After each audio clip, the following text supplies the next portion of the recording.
the CyberHub bunker and studio, you're tuning in to the CyberHub Podcast.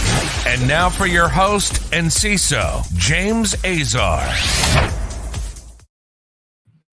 Well, everyone. Good morning. Happy Wednesday. James Azar here with the Practitioner Brief. We've got a busy show today because yesterday was the first Patch Tuesday of 2022. And a lot of things going on. A lot of patches released yesterday. Some of it to do with Log4j, other to do with other vulnerabilities that exist out there in the globe. So thank you, everyone, for being here today.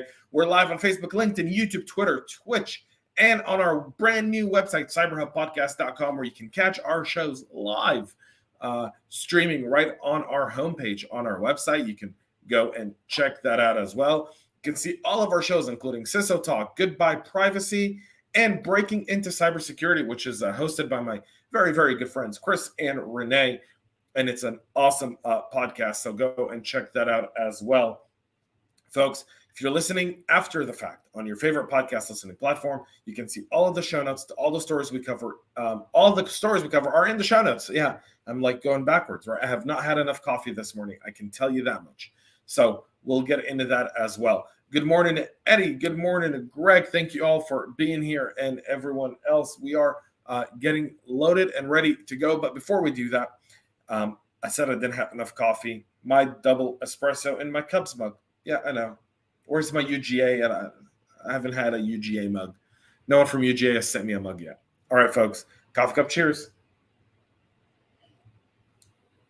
Let's get right into our stories today, which is the first Patch Tuesday of 2022 brings a fix for a critical Wormable Windows vulnerability.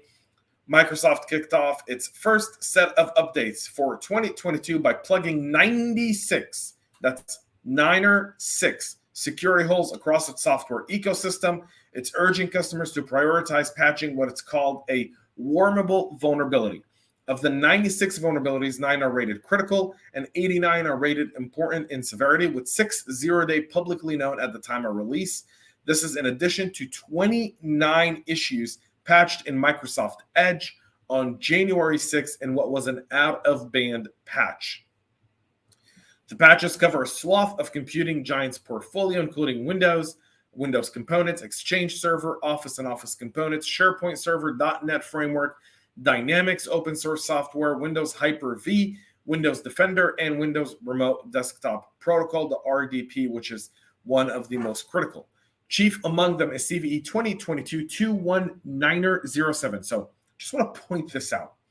The numbers after the year start, I believe, at a like 0, 1, 0, 0, 10, 0, 0, 11.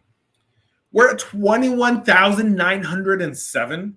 If this CVE is correct, and this is not a mistake by the Hacker News, we've already got 21,000 vulnerabilities. CVEs already. It's January 12th. We're 12 days into the new year. So chief among them, this CVE right here, 2022-21907, has a CVSS score of 9.8, has a remote code execution vulnerability that's rooted in the HTTP protocol stack. In most situations, an unauthenticated attacker could send a specially crafted packet to a target server utilizing the HTTP protocol stack to process packets according to the advisory by Microsoft. Again, you can see the entire list here of CVEs, and these are all the 6 0 days, including CV 2021-22947, 2021-36976, and then all of these are 2022. Remember the numbers; they're going to matter when we talk about this. 21836, 21839, 21874, and 2190901. So, yeah.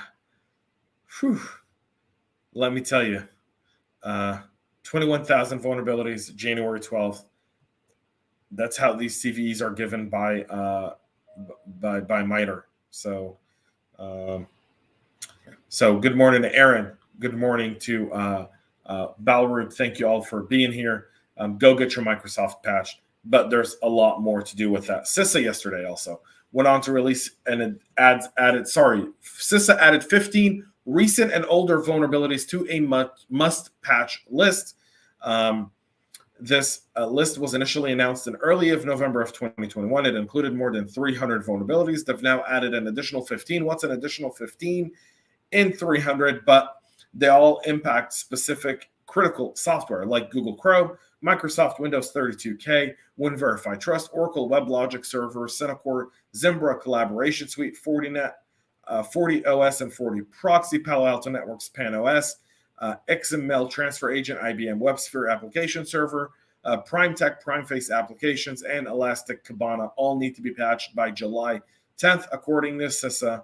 And there's obviously the VMware vCenter server, the Hikvision products, the FatPipe Warp, IPVPN, and MPVPN. Those need to be patched within the next 2 weeks or no later than January 24th for those patches. So CISA practicing good fundamental security. Thank you for that and your leadership, Ms. Director Easterly. It's well done. German software maker SAP also announced their first set of security updates for 2022 and includes patches for more applications affected by the Log4 shell vulnerability. Last month, it revealed that it had 32 applications that used the vulnerable Log4j library. They released patches for 20 of them at the time. Now they've added and consolidated all of those patches. A total of 26 notes have been released to date, patching the security error in 21 applications. There's now a release of 11 new patch day security notes, along with 16 out-of-band notes and 3 updates to previously released notes. According to the most important of these security notes, by the way, deal with the vulnerable Log4j component, including an older issue found in in a previous variant of the library track, the CVE 2019-17571, with a CVSS score of 9.8. Another important security note, CVSS score of 8.7, that SAP published yesterday, deals with the cross-site scripting and a code injection vulnerability in S4HANA, which exists because the app does not check upload and download files. So all in all, if you are an SAP customer, please make sure you get that taken care of.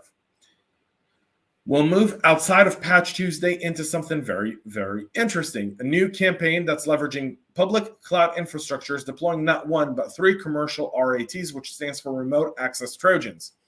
Nanocore, NetWire, and Async RAT payloads are being deployed from public cloud systems in what Cisco Talos suggests is a way for cyber attackers to avoid having to own or manage their own private paid infrastructure, such as through bulletproof hosting, which may eventually capture the interest of law enforcement. The abuse allows cyber criminals to leverage the resources of cloud services managed by vendors, including Azure and AWS, for malicious purposes.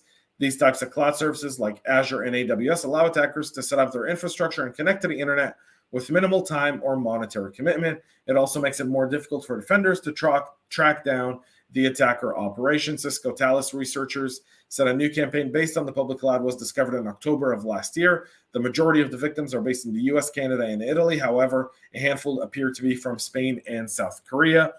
The attacker chain begins in a typical fashion, either through a phishing email, often disguised as an invoice. These messages then have a .zip files attached, which once open reveal an ISO image. The ISO file is equipped with a malicious loader for the Trojans through either JavaScript, a Windows batch file, or a Visual Basic script.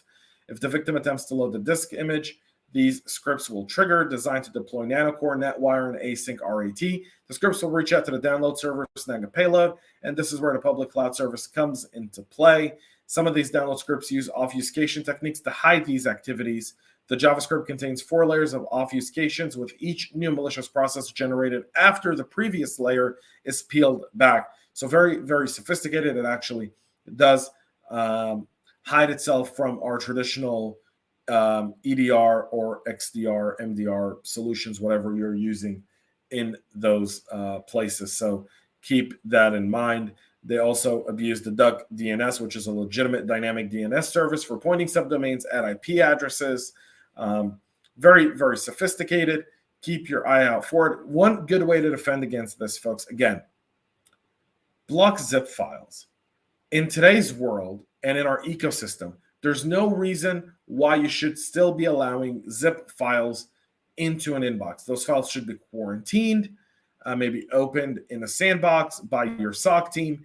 And then if everything checks out, you send it down to the end user who was supposed to receive it.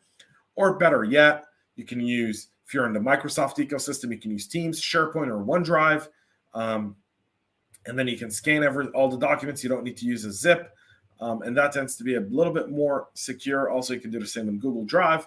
So there's really no reason, or Box.com or Dropbox or any of those other file sharing, there's no reason why someone should be sending through email a .zip, especially for invoicing. Again, just something to keep in mind here, folks. And finally, yesterday we talked about how North Korea was targeting Russia. Well, a little bit more news have come out of that.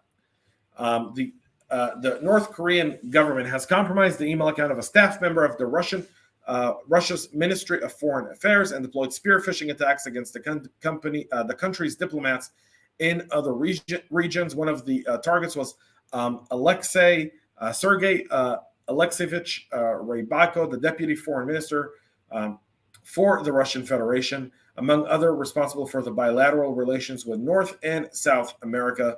The phishing campaign started since at least October 19th of 2021, deploying the Kani malware, a remote administration tool associated with cyber activity from North Korean hackers, primarily APT-37. Cybersecurity firm Cluster 25 last week published a research about the phishing campaign, and they found that they were using a New Year's piece of this. By the way, North Koreans typically do not speak Russian, which is why this is a front by the Chinese. They're just using the North Koreans to do this because they don't want it to come back to them, from an evidence point of view. China has borders a bunch of different regions with Russia where there are Chinese nationals that speak fluent Russian. And so North Korea does not have that. So that's one thing to keep in mind here, folks. The archives also included an executable posing as a legitimate software used for checking COVID-19. We talked about this yesterday. The recipients of malicious messages were the Russian embassy in Indonesia, Russian politicians, Sergei Alexeyevich Rybakov, who's the deputy foreign minister for the Russian Federation. So there's a reason they're doing this. China wants to know what game Russia is playing globally, and this is what they're doing. I promised yesterday if there was more on this, I'd bring it, and there it is. Folks, that's it for our show today. We'll be back more tomorrow to wrap up this very exciting week, the second week of 2022 here in the world of cybersecurity. Thank you all for watching. Thank you all for tuning in. Please make sure to subscribe. Go to our website, check it out, sign up for our newsletters. You can subscribe to our podcast directly from our website on Spotify, Apple Podcasts, Google Podcasts, iHeartRadio, you name it, Amazon Music, and so much more. So go check it out. Until then, we'll be back tomorrow, 9 a.m. Stay cyber safe, folks. We love feedback, so make sure to connect with us on social media and subscribe to our podcast on your favorite podcast listening platform.